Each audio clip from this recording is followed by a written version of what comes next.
Welcome to my final video of my drive from Auckland to Queenstown. Today I'm going to talk about my time in Queenstown.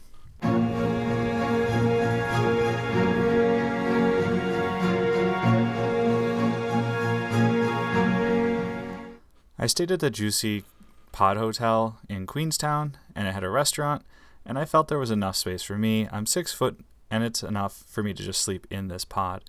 The shower room and bathroom was fine. It was kind of like being in a dorm again, which I was okay with because for the price and location, I found it rather convenient and enough for me. I chose to use Queenstown as a home base and go on tours from there.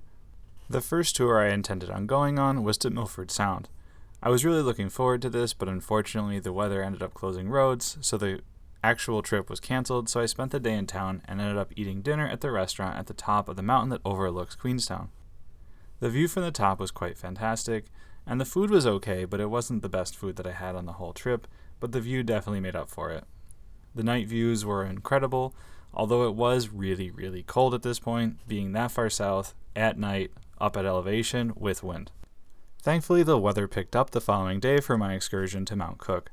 The drive there was a bit long, but we stopped for some food along the way and had a chance to get out and stretch our legs before continuing on to get to the trail that led to the viewing platform and viewing location to see Mount Cook in that reflection pond.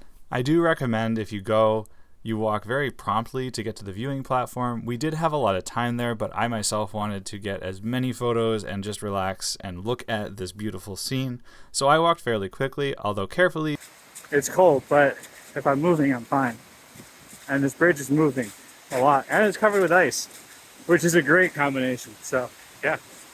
Woo! The bridges and views along the trail were fantastic, but I knew the pinnacle view was at the end, and it was a very rewarding experience to get there. I got to hike to Mount Cook. It's a pretty flat trail, so it's pretty awesome. I didn't hike Mount Cook this time of year. I need clothes that I couldn't bring with me, but there it is in the clouds. The clouds are in and out, so I've seen it. I have photos. And then I built this little guy because I'm just gonna hang out, and I think I have to get back in like an hour to the trailhead where the bus is gonna pick me up, but I can run it if I have to. It's like 5 miles, I think. 5 kilometers or 5 miles? I don't remember. It's doable. I'll figure it out. From there, we took a scenic route back, got a chance to see some more amazing views along the way, and then we stopped to stretch our legs and got a chance to grab some food at a grocery store and bathroom area. By the way, if you find these granola bars, they were like my favorite travel food, and I bought a bunch before leaving the country. I can't find them in the States. It makes me sad. The next day was my last day in New Zealand, so I treated myself to some nice breakfast, picked up some necessities before heading to the airport, and getting some last photos in New Zealand.